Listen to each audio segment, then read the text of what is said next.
Welcome to the Heart Lab podcast presented by the St. Vincent's Institute and the Victor Chang Research Lab. I'm here with Professor André La Gerche, the head of the Heart Lab, to talk about VO2 Max. Welcome, André. G'day, Alex. VO2 Max, let's start off with how you measure it, how you define it, and what are the inputs that play into the calculation. Sure. So VO2 Max is kind of the gold standard measure of fitness, but what it actually means is the V, the volume of O2, oxygen, and the maximum amount that the body can use. So when we're sitting here, we use about 3.5 mil per minute per kilogram of oxygen. That's sort of the basal metabolic rate on average for people. Get a bit stressed, it goes up, whatever, but that's about where you're at. And then the more work you do, so if I put you on a treadmill, it gets faster and faster. The more work you do, the more you have to meet that work by using more oxygen. And so the amount of oxygen you use goes up and up and up, and until you can't use any more oxygen. And for a very fit person, that will be a high value. For someone who's unfit, that'll be a low value. And to give you an idea of that, before I get to how you measure it, we will have people in the hospital who have VO2s of 10 to 15 that are very unfit, and some of the highest recorded VO2s, the sort of Lance Armstrongs and some of the Norwegian cyclists, are in the 80, 90 range. So I often say to people, as a physical trait, if you think about height, you're used to short people and tall people, and short people are about 60, 70% the height of someone who's tall. We're talking about 900% difference. Someone who's got a VO2 of 10 and someone who's got one of 90, the range of fitness across the human race is mind-boggling. We don't have anything like it. So it's a very movable thing, how fit you can be. How do we measure VO2? So to measure it the proper way, what we do is put a mask on people, and we measure the amount of oxygen that's coming out. We can calculate how much is going in because we know how much oxygen there is in the air, and as a percentage, around 20%, and then the volume of air. So we just measure how much ventilation, how much air goes in, and how much comes out. And then if we know the percentage of oxygen coming out, then we know how much sort of was used. So we just directly measure the difference between oxygen in and out, multiply by how much air there was, and that's how much oxygen was used by the body. And with the exercise, that amount of oxygen increases. And what happens with VO2 max is you get to a point where we start to see it plateau. Even as the athlete's working or the person is working harder and harder, they just can't use more oxygen. The value's not getting any higher, and that's what we call the VO2 max. Are there other ways of doing it? Well, we know roughly that if you're walking at a certain speed or going at or jogging, that the average person will have a VO2, that for example, walking at an average pace is a VO2 of about 10 mil per minute per kilogram. And then as you start running, it gets towards 20. If you're going absolutely flat out on a bike up a hill, it'll be somewhere in the plus 60 range. So, and that also tells you why some people can just walk up a flight of stairs really easily and other people are getting short of breath because they've exceeded their maximum. To get up a flight of stairs might be 10 mil per minute per kilogram, and some people struggle to get there, and other people go up because it's only 1/10 of what they can do. So it's a direct measure of fitness, and it really defines what people can do. There's other ways, because then people will say, what about my watch? Because they can scroll through their thing on their iWatch or Apple Watch, or through their Garmin or whichever device they choose to use. And now most of them will give an estimate of VO2. These watches don't measure oxygen in and out. What they do is a fancier version of what I was saying about a certain amount of VO2 needed to do whatever. So they just rely on big data, and they know, because you're wearing the watch, what your heart rate is when you're doing a certain activity, and it can estimate reasonably that if you're, running at 3.5 minute K pace at a heart rate of 160, that means that your VO2 is somewhere in the 50, 55 mark. And on an average level, it's not bad, but it can be, quite accurate in some people and quite inaccurate in others, dependent on things like how often they're exercising hard, what their heart rate is like. People that have extremes, they have a lower heart rate than their mates when they're riding, tend to measure with a higher VO2 because it sort of misinterprets that they're going easy. Some of these things. So it's not as good as direct, but it's not a bad measure. When you're doing the VO2 test and you see that oxygen metric plateau, that means the engine's at capacity. Yeah. And it's quite interesting because as a physiologist, when you're watching the TV and you're watching the Olympics and they say, the commentator says, he just found a bit of extra. He looked inside himself and found that extra gear. As a physiologist, we sort of go, yeah, nah, because you just see there is a physiological maximum that you can't get past by sort of thinking, I think I can. There's no little red engines. Yeah. It is quite a thing to even be able to get to your max and sustain it for a bit. But you can't will yourself to more VO2. It's your metabolism, it's your lungs, it's your heart, it's what you got. But can you will yourself to hang on to that red line? Yeah, I think you absolutely can. And one of the things that doesn't make sense physiologically is we see you almost never see this in non-athletes, but you see athletes who sort of get to the end of the test and they're actually pushing more watts and their VO2's going down. So what that means is for a very short amount of time that they're sort of using energy that their body can't deliver. They have to pay it back because when they stop, they will have to get all that oxygen back, so they're short of breath for longer. So it wouldn't work in a cycling race unless it was right at the end because you just can't sustain that. But yes, so people can sort of go beyond just sort of the opposite of what I said, but when they do go beyond what their body can deliver, it just can't be for long. The calculation often divided by weight. Yes. Why? And then I guess what the effect is on the volume versus that weight. Yeah, so that's interesting. So like I was saying before, 70, 90, what that is mils per minute per kilogram. So the kilogram at the end is dividing by your body weight.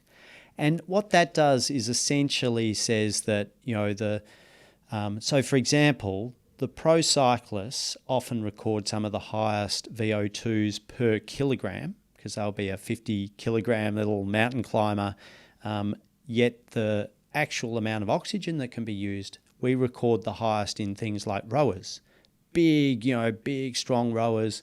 They use massive amounts of oxygen, but they weigh 90 kilograms. So per kilogram, it's not quite as good as the little whippet. And so, you can have this debate as to which is the more, in some ways, the most incredible of these big things that can use just stacks of oxygen. But then, per kilo. And the reason for that is because the bigger the machine, the more oxygen you can use. And so we have to normalise that somehow to sort of say how fit someone is. The perfect metric, though, is not, if we could do this in everyone, is probably not how much they weigh, because a lot of the tissues, like your bones and even fat, they don't use oxygen. They're just inert hang-ons. What we really in some ways want to know is how much oxygen is being used by the muscle. So some labs sort of say, oxygen use per lean muscle mass. It's just to measure lean muscle mass, you have to do a DEXA scan or quite complicated things. So the simple way, which works pretty well, is we just measure how much oxygen is used and divide by your body weight.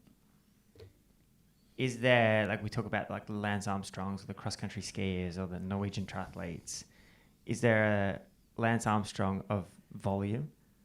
Yeah, good question. I don't know that. I don't know what... So basically, if you use more than 5 litres per minute, 5,000 mils, then you're pretty fit. Use more than 6,000 and you're elite. Use more than 7,000 and you're a huge rower. But I actually don't know what the highest recorded VO2 not reference to kilogram is. I would guess it would... My suspicion is it would be a sport like a rower. And can we infer that they have a monster heart?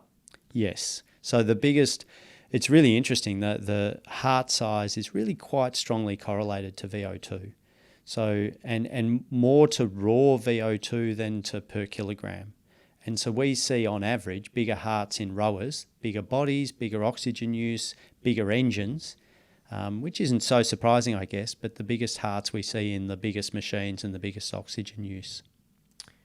Let's touch on how you actually build your VO2, and then we can maybe talk about the health benefits of VO2.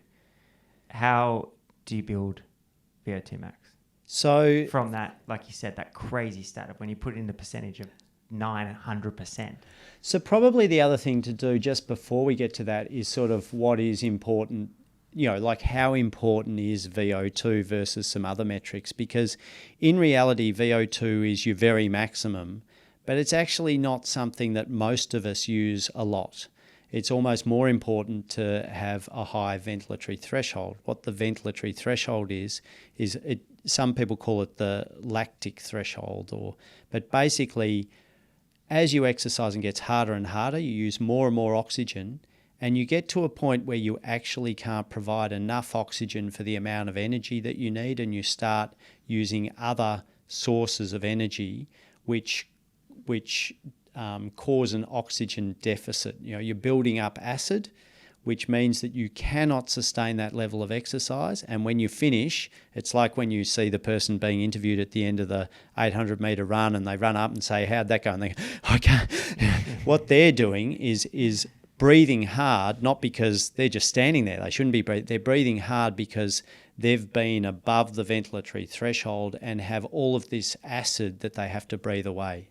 When you're got acid that builds up, your pH drops, and one of the ways of getting rid of acid is to breathe off carbon dioxide, so you have to breathe harder. Basically, if you can't use enough oxygen, you build up acid, you have to get rid of it. So if you're a cyclist, for example, if you're in the Tour de France, every time you're in that ventilatory threshold, you're using energy that you've got to pay back. You've got to breathe that off at some point. So, if you do that, you need to have a rest because you can't be in that red zone and sustain it.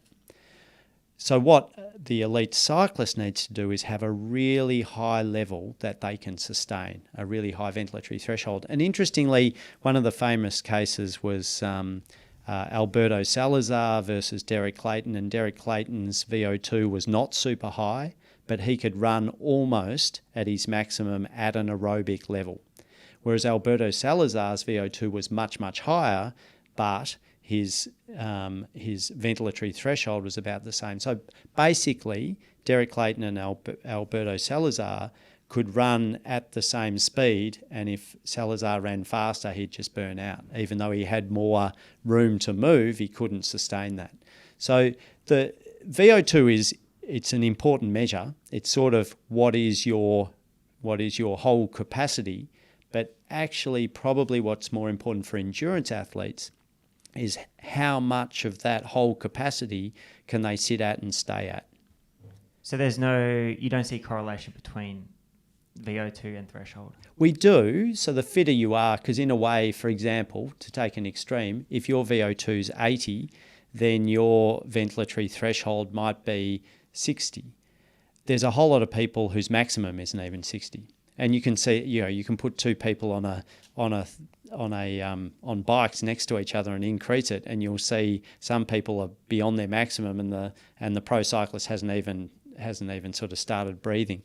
So your maximum level defines a bit what what your maximum can be, but then there is quite a degree of variation as to what people can hold of that maximum. So on like a total population, you can, but if you're looking at the top 10 at a marathon, there would be differences in. Yeah, so a really interesting study was where they looked at a whole group of athletes that were sort of support the sub 2 hour project. So Elliot Kipchigi and all of his teammates, and they were all uber elite runners, and some were designated to help and some to sort of stick through various points of the whole run. But they studied that group of athletes. And so what you found was Elliot Kipchoge didn't have the highest VO2, but he did have the highest, he had one of the highest ventilatory thresholds, so he could run very close to his maximum. But then even another thing that's probably the most important is his running efficiency. So he could run at well under 3-minute K pace at well under his ventilatory threshold. So, that brings in another... Because of biomechanics. Because of biomechanics and, if you like, skill. That some people have to use a lot of energy to run down the street. Elliot Kipchigi is like a gazelle. He hardly has to use any energy to go really fast. So he's got that perfect combination of having a high VO2, very high ventilatory threshold, and at that level, he runs really fast. And so that combination is what makes a super athlete. If you took any one of those away, he would be an average athlete. He could not be as good as he is without a really high maximum. It's essential that he can run to very close to that maximum and sustain it, and that when he's doing that, he's just turning the legs over and running bloody fast. In terms of that project, that sub 2 hour project, was there any learnings that came out of that we didn't know? Well, in a way not. It just so beautifully showed that combination, because you could just look through the dots and work out who the super ones were and where their deficiencies were. And I've seen some data on Paula Ratcliffe as well, where they followed her as she got closer and closer to running. I think it was 2:17 for the marathon at the time, and her VO2 max did not change one bit. Her ventilatory threshold changed, but her running efficiency changed enormously. So her engine, if you like, and her fitness changed only a little bit, but what really changed was her ability to run fast at a given amount of petrol. And so, I think that for the person sort of listening and thinking, how do I get better at what I want to do, whether it's cycling or running, a lot of the time should be spent on improving efficiency, technique, and we'll come back to how do you improve your VO2, because it's not nothing. You want to improve your fitness. But for sports performance, a lot of it's about efficiency and economy of movement, economy of what you do. In terms of fitness and VO2, because it's also, and we'll get to that, but it's a very useful health metric. How do you improve your fitness? How do you improve your VO2? And it seems that a lot of the elite sports performance is gravitating to this idea that what is required is at least some short, fast, maximal oxygen, sort of really stressing the oxygen system to its maximum, and less of the sort of in-between stuff. So this kind of idea of a lot of low zone exercise, if you want to call it, sort of zone 1, zone 2, the sort of riding, if you like, with your mates at easy, but some period of the time where you're going absolutely hard. Balls out for a short bit of time is important to sort of maintain fitness. And there's probably been a bit of a gravitation away from spending a lot of time in the middle. The sort of time trial zone, just burying yourself for hours and hours, is not as efficient a way of getting fit. It's often how you then need to test your fitness in races, etc. But in training, if you're doing that all the time, it's a sort of, if you like, high-risk strategy for trying to get a less efficient way of getting fit. In terms of, the health benefits of VO2, obviously it's nice to be able to walk up the stairs and ride your bike around. But in terms of what that actually means for your day-to-day health.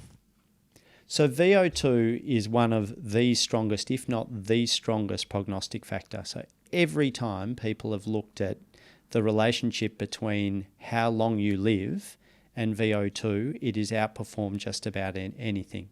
So this is not so much like I don't think people should be thinking, if I train a bit harder and get the VO2, I'll live longer. It's more on a population level. And because we can measure fitness very accurately, it's quite a sort of accurate measure. But even what we'd call 1 mil per minute per kilogram, so as you fitness goes from 35, as your VO2 goes from 35 to 36, in women that equates to an increase in longevity on average of 8%, and in males a little bit less, around sort of 4 or 5%. That difference is in part because the range of VO2 is a little bit less for females. But, every increment in VO2 is a measurable improvement in health outcomes and in terms of how long you live. I actually have gone off, maybe this because as I get older I sort of kind of think my days are numbered or something, but I'm not so interested in the metric of how long you live anymore. I sort of am much more interested in how well you live. And that's where VO2 really kicks in, because what I want to do, and when I see my patients, and particularly some of my athletic patients come in their 70s and 80s and come bounding in, and they live independent lives where they pick up their shopping and they, walk up the stairs to whereas their non-athletic friends are sort of struggling and doing whatever. And that's where VO2 kicks in, because everyone loses from about the age of 30, you lose about 1 mil per minute per kilogram per year. So you start becoming less fit with age, and that's really hard to shift. So it's a bit like superannuation. You have to put fitness in the bank, and you have to put it in middle age, because it's harder and harder to get back. So, there's a lot of programs. Like everything in medicine, what we do is we try to fix something once it's broken. So we have a lot of rehab programs when people have had health problems or where they've become frail. And the benefits of doing rehab and getting fit are there. But if we could, I think the thing that would be much more useful as a health would be prevention, would be being really fit at the age of 50 sets you up. It's not like you can just forget everything, but it really sets you up for a good, healthy, longer life. And, I think the metric of how long you live just becomes a bit inconsequential. What I would say is there's a lot of things in life you can't predict.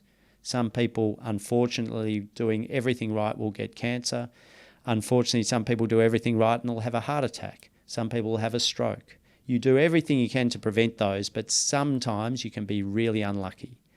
But the thing that you can reasonably guarantee yourself for, with all those sort of unlucky things, but if you maintain, the average person, the thing they can control is how fit and independent they are in later life, and that is entirely controlled by how much exercise and how much healthfulness and VO2 max they put away by sort of 50, 60 years of age. And that point increase to the percentage growth that's a good return. Yeah, absolutely. And does that run all the way to 90? It does, yes. In terms of 90 in the measurement, not the age? Yeah, so we speaking of Derek Clayton and people who, he was on an earlier podcast we did, one of the most impressive individuals I've ever met. But Derek Clayton, in I think in his late 20s, set in now I'm thinking back, but I think 1972 set the world record of 2:08 in the marathon in Antwerp in Belgium. So 1972 he was running 2:08. And then we have measures of his fitness through his entire life. And now Derek's in his 80s, and his VO2 is the equivalent to the average person in their 30s, 40s. His reduction in VO2 through his life is actually pretty similar to the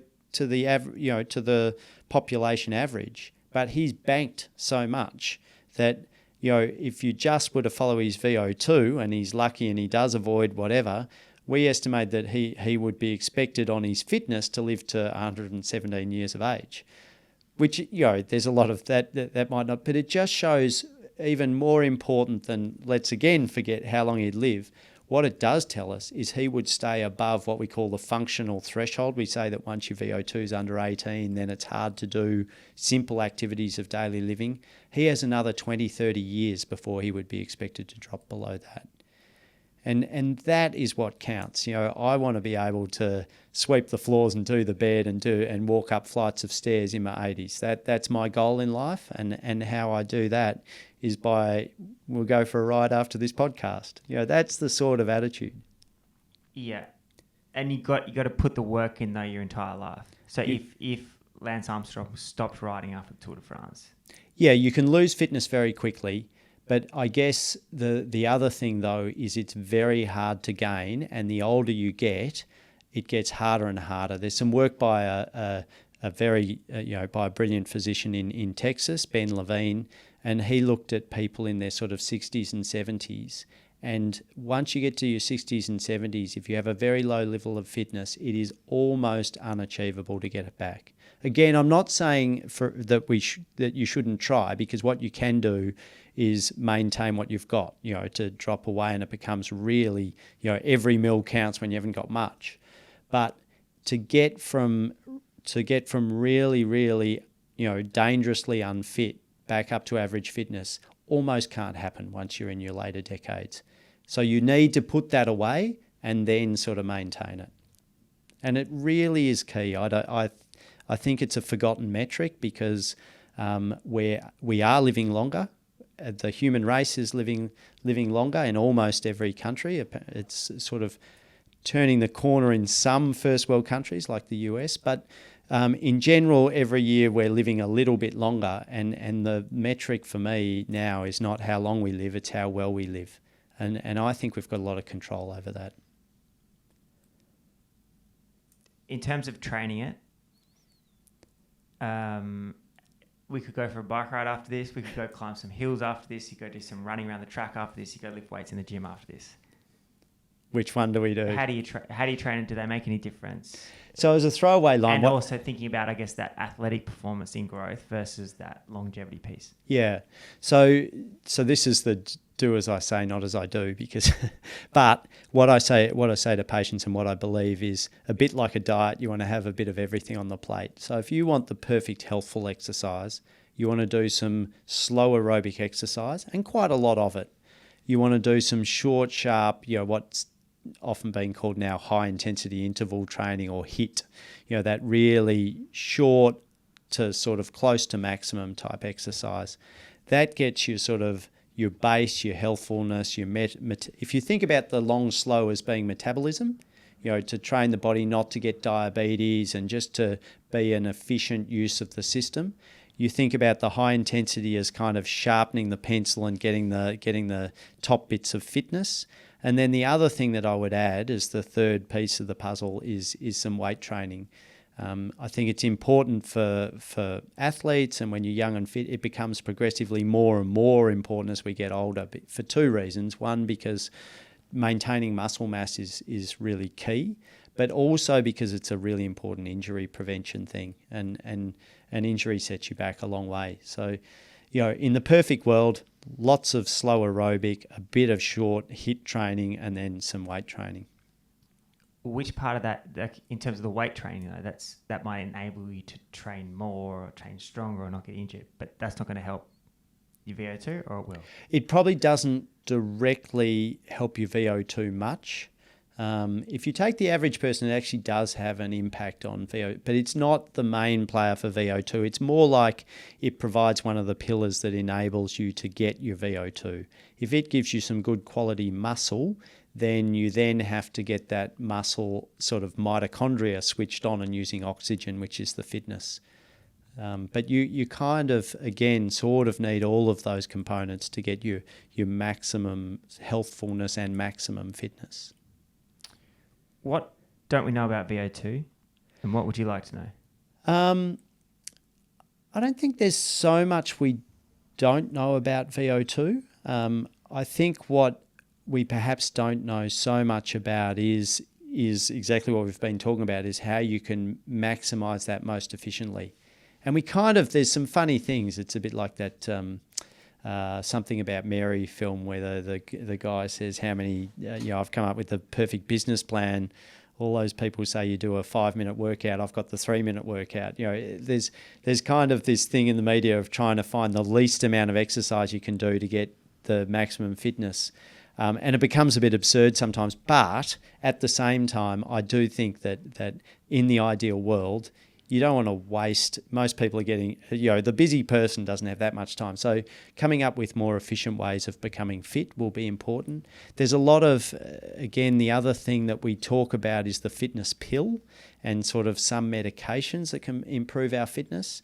And we haven't found those. There's part of me that doesn't really naturally gravitate to that science. I kind of like the idea of exercise to get fit rather than some sort of Barbarella pill. But having said that, there are a number of things and some of the weight loss drugs that can make metabolism more efficient. And we're learning quite a bit about that as well. So not so much at the athletic level, but more at the general population level. If you maintain fitness as a key kind of metric of health, I think some of the medications and how they interact with exercise are going to be really interesting sort of areas of science in the next decade. Awesome. Thanks, Andre. Thanks, Alex.